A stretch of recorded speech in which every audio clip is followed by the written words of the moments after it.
అప్పట్లో ఒక మామూలు హీరో ఇవాళ టాలీవుడ్ బాలీవుడ్ దాటి హాలీవుడ్ తోనే పోటీ పడగలిగిన బాహుబలి. బాలీవుడ్ కా బాద్షా ఆయన. He is today the biggest star in India. అర్జునుడు లాంటి రూపం, భీముడు లాంటి బలం, అభిమన్యుడు లాంటి పౌరుషం, రాముడు లాంటి గుణం, కృష్ణుడు లాంటి సంమోహనం. ఆ పిల్లవాడికి పేరు పెట్టాడు. ఏం పేరు పెట్టాడు? ది ప్రభాస్.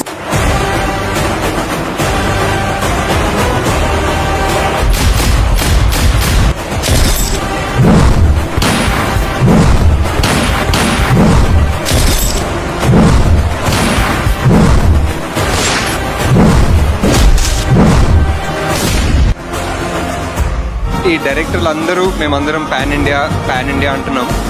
కానీ ఫస్ట్ ఈ పాన్ ఇండియా కాన్సెప్ట్ స్టార్ట్ అయింది ప్రభాస్ గారి వల్ల.